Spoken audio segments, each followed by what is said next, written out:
Good morning to all students. आज हम लोग कुछ नया पढ़ने से पहले कल हमने जो पढ़ा था उसका 5 मिनट के लिए हम लोग रिवाइज कर लेते हैं, क्योंकि कल वाले टॉपिक का और आज वाले टॉपिक का आपस में कनेक्शन है। कल हम लोगों ने जो पढ़ा था वो कोलाइडों के निर्माण की विधियां पढ़ी थी, जिसे हमने 2 भागों में वर्गीकृत किया था। पहला किया था हम लोगों ने जो 2 विधियां थी, जिसमें पहली विधि थी हमारी परिक्षेपण विधि और दूसरी विधि थी हमारी संघनन विधि।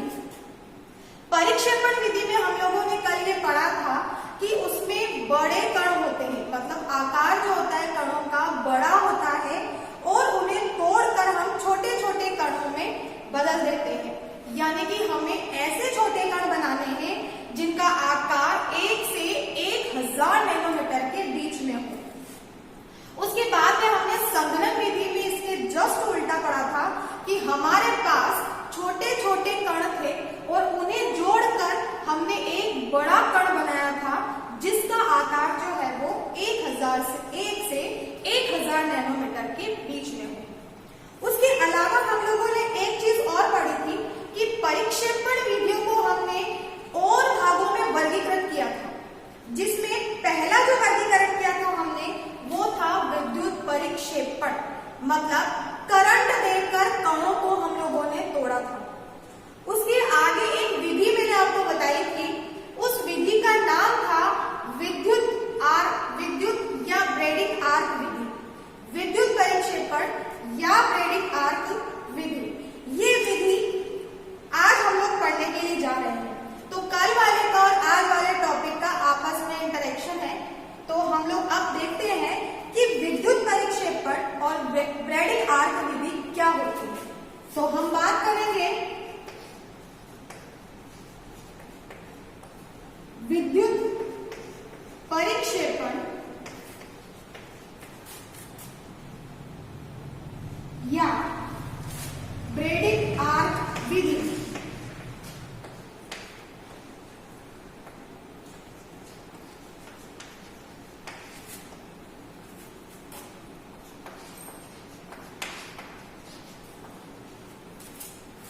विद्युत परिक्षेपण या ब्रेडिंग आर्क विधि। सबसे पहले चीज तो ये कि विद्युत परीक्षण या ब्रेडिंग आर्क जो विधि है, इस विधि के माध्यम से हम लोग धातुओं के कोलाइडी विलयन को बना सकते हैं। जैसे अगर हमें प्लेटिनम का बनाना है तो हम इस विधि से बनाएंगे, गोल्ड का बनाना है, सिल्वर का बनाना है या कॉपर का बनाना है, तो हम इस ब्रेडिंग आर्क विधि से धातुओं के कोलाइडी विलयन को बनाते हैं। जिस भी धातु का हमें कोलाइडी विलयन बनाना होता है उसके लिए हम उसकी 2 छड़ लेते हैं। तो मान लेती हूं कि मुझे यहां पर सोने का कोलाइडी विलयन बनाना है। हम जिस कोलाइडी विलयन जिसके बारे में हम बात कर रहे हैं वो है सोना। हम सोने का कोलाइडी विलयन बनाते हैं। अगर कोलाइडी विलयन बनाना है तो उसके लिए हमें क्या लेना पड़ेगा? 2 छड़ लेनी पड़ेगी। तो हमने ले ली यहां पर सोने की 2 छड़। एक छड़ ये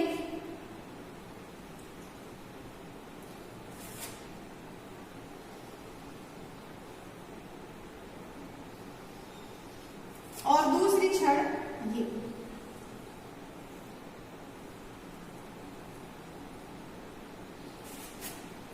ये छड़ ले ली हमने सोने की। अब हम क्या करते हैं कि इन दोनों ही छड़ों को हम पानी के अंदर डुबो देते हैं। तो मैं यहां पे ले लेती हूं, ये एक बर्तन है जिसमें पानी भरा हुआ है।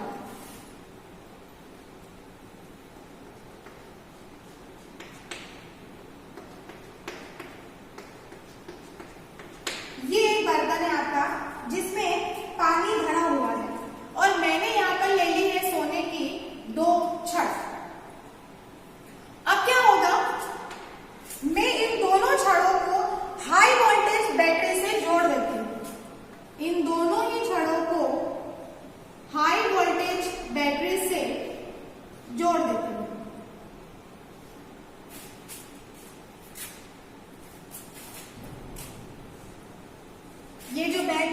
रहे हैं ये हाई वोल्टेज बैटरी है।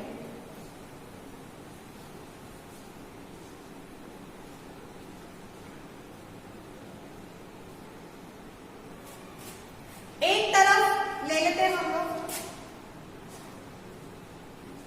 प्लस और एक तरफ है आपका माइनस। आपको पता होगा कि इससे पहले भी हम लोग इलेक्ट्रोड के बारे में बात कर चुके हैं कि वहां पे धातु के दो इलेक्ट्रोड होते हैं और यहाँ पर भी हमने जो छड़े ली हैं इसमें हमने दो इलेक्ट्रोड ले लिए हैं, एक प्लस और दूसरा है माइनस, जिस पर आवेश लगे हुए, प्लस धन आवेश और एक और है आपका ऋण आवेश, जिसे हम धन आवेश को ये कहते हैं एनोड। इसे हम क्या कहेंगे? एनोड। और इसे क्या कहेंगे हम लोग? कैथोड। जो ऋण है उसे कैथोड और जो धन है उसे कहेंगे हम लोग एनोड।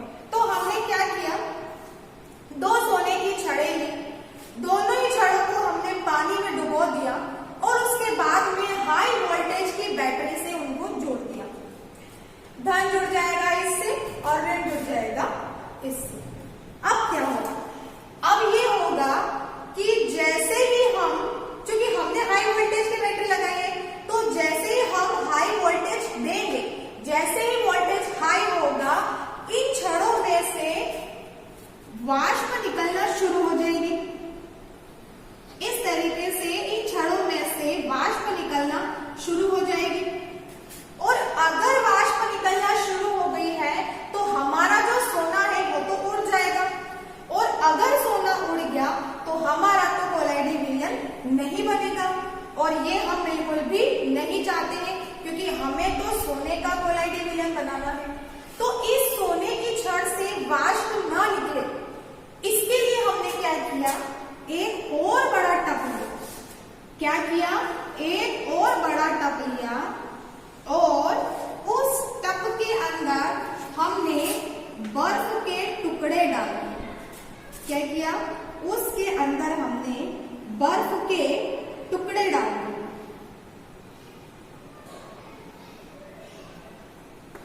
ये बर्फ के टुकड़े,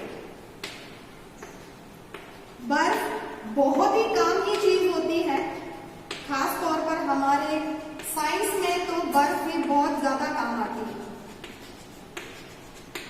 ये क्या किया हमने? एक और टब लेकर उसके अंदर हमने बर्फ के ऐसे टुकड़े डाल दिए।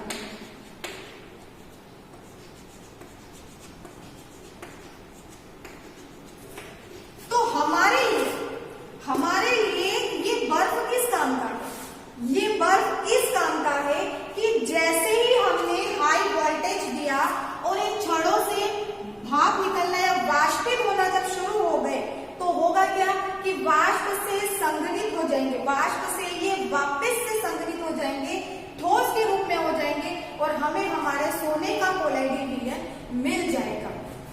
फिर समझो एक बार हमने क्या किया कि कोलाइडी विलयन हमको बनाना है सोने का, है ना। हम यहाँ पे कोई सा भी एग्जाम्पल ले सकते हैं, चांदी का, प्लेटिनम का, कॉपर का, किसी का भी। हमने ले लिया यहाँ पे सोने का। हमको सोने का कोलाइडी विलयन बनाना है। उसके लिए हमने क्या किया कि सोने की दो छड़ ले ली। क्या ले ली? सोने की दो छड़ ले ली। एक बात और, पीछे जाओ, मैंने आपको दो बातें बताई थी, एक परिक्षिप्त माध्यम और एक था आपका परिक्षेपण माध्यम। आपको ये कहा गया था कि जो परिक्षिप्त माध्यम जिसमें और जिसमें मिलाया जाता है और जिसके में मिलाया जाता है, तो जो हम मिला रहे हैं वो तो क्या था? हमारा परिक्षिप्त माध्यम, और जिसमें हम मिला रहे हैं वो क्या था? हमारा परिक्षेपण माध्यम। तो जिसमें हम किस में मिला रहे हैं? जल में मिला रहे हैं, तो जल क्या है? हमारा परिक्षेपण माध्यम। ये जल क्या है? हमारा परिक्षेपण माध्यम। और जिसको हम किसको मिला रहे हैं? हम मिला रहे हैं सोने की छड़ को, तो जिसको मिला रहे हैं वो क्या था? हमारा परिक्षिप्त माध्यम। तो ये जो सोने की छड़े हैं ये क्या है? हमारे परिक्षिप्त माध्यम।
वाष्पन के जस्ट बाद में संघनन हो गया।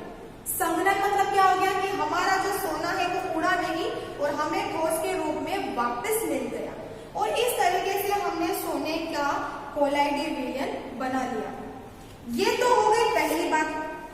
एक बात और, चूंकि हमें पता है कि ये सोने जो है, सोने की जो छड़ है, इनके कणों का आकार क्या है, बड़ा। हमें क्या चाहिए, कैसे कण चाहिए, जिनका आकार 1 नैनोमीटर से 1000 नैनोमीटर के बीच में हो। तो जब वाष्पन हुआ, यहां से जब ये वाष्पन हुआ और वाष्पन से जब संघनन हुआ, तो हमें जो कण मिले वो कण मिला जिसका आकार जो था वो 1 से 1000 नैनोमीटर के बीच में है। मतलब इस कण का आकार कितना है, 1 से 1000 नैनोमीटर के बीच में है। ये तो हो गई पहली बात। लेकिन अगर ऐसा हो कि हमने ये तो मान लिया कि वाष्पन हुआ और वाष्पन के बाद में हमें कण मिले, क्या मिले, कण मिले। कौन से कण मिले, जिनका आकार जो है वो 1 से 1000 नैनोमीटर के बीच में है।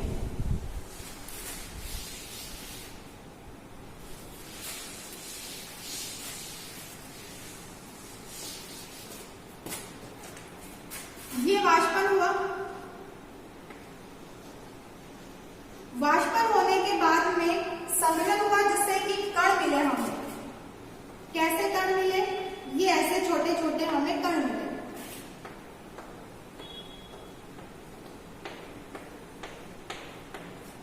अब क्या होगा, ये जरूरी तो नहीं कि ये जो छोटे छोटे कण हैं ये वापस से एक होके एक बड़ा कण नहीं बनाएगा। अगर ऐसा हो गया कि वाष्पन होने के बाद में जो हमें कण मिल गए, जो हम चाहते थे वो कण हमें मिल गए, लेकिन वो कण भी ऐसा हो सकता है कि आपस में मिलकर एक बड़ा कण बना ले। और अगर आपस में मिलकर अगर ये एक बड़ा कण बना लेगा तो हमारा ये जो प्रयोग है वो तो सक्सेस नहीं हो पाएगा, क्योंकि हम बड़ा कण बना लिया, आकार फिर चेंज हो गया। अब 1 से 1000 नैनोमीटर के बीच में तो आकार है ही नहीं। तो हम क्या करें, हम ये करेंगे कि हमारा जो कण का आकार है वो 1 से 1000 नैनोमीटर के बीच में ही रहे, ये छोटे छोटे कण आपस में ना मिले और एक बड़े कण का आकार ना बने। इसके लिए हम क्या करते हैं, इसके अंदर पोटेशियम हाइड्रोक्साइड, क्या करेंगे हम लोग, इसके अंदर हम लोग पोटेशियम हाइड्रोक्साइड मिला देंगे। आपको ये चीज पता है कि पोटेशियम हाइड्रोक्साइड जो है वो 2 भागों में वर्गीकृत हो जाता है।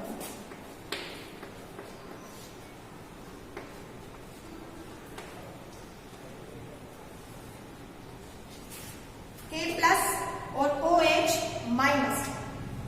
अब होगा क्या, ये OH- जो है वो इन कणों के पास में या आसपास क्या करेंगे, चिपक जाएंगे। क्या करेंगे, इनके कणों के आसपास जाके ऐसे चिपक जाएंगे।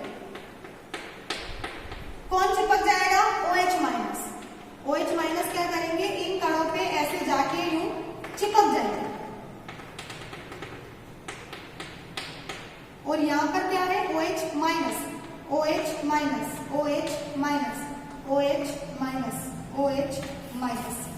तो क्या हुआ कि ये OH- जो था वो इन कणों पे, इन छोटे छोटे कणों के आसपास जाके क्या हो गए, चिपक गए। तो इनमें कौन सा आवेश आ गया, नेगेटिव आवेश आ गया। ठीक है, नेगेटिव आवेश होने की वजह से ये जो छोटे छोटे कण हैं जो हमें मिल गए थे जैसा हम चाहते थे, ये कभी भी आपस में नहीं बनेंगे, कभी भी आपस में नहीं जुड़ेंगे। अगर ये आपस में नहीं जुड़े तो मिलकर एक बड़ा कण भी नहीं बना पाएंगे। तो ये कण आपस में ना मिले, है ना, उसके लिए हमने यहाँ पर KOH पोटेशियम हाइड्रोक्साइड का विलयन यहाँ पर मिला दिया, जिसमें से OH- जो नेगेटिव आवेश था उसके आसपास ये चिपक गया, जिसकी वजह से ये जो कण थे ये आपस में नहीं मिल पाए और यहाँ पर हमारा कोलाइडल, सोने का जो कोलाइडल विलयन है वो बन जाता है।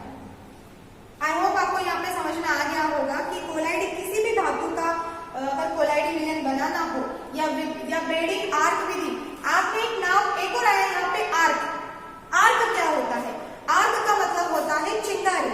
जैसे ही हमने दोनों छड़ लेने के बाद में हमने उन्हें पानी में डुबाया और पानी में डुबाने के बाद में जब हमने हाई वोल्टेज दिया तो उन दोनों ही छड़ के बीच में यहाँ पर एकदम आर्क उत्पन्न हो जाता है, एकदम चिंगारी उत्पन्न होती है, जिसकी वजह से वो वाष्पन होना शुरू हो जाता है। तो यहाँ पर आर्क का क्या मतलब होता है? चिंगारी होती है। जब हम हाई वोल्टेज देते हैं तो वहां पर चिंगारी या आर्क बनना शुरू हो जाता है, जिससे सोने के छड़ों में वाष्पन प्रारंभ हो जाता है। तो पहले क्या होता है? वाष्पन, और फिर बाद में क्या होता है? समूह। तो ये थी हमारी ब्रेडिंग आर्क विधि या विद्युत परिक्षेपण विधि। इसके आगे की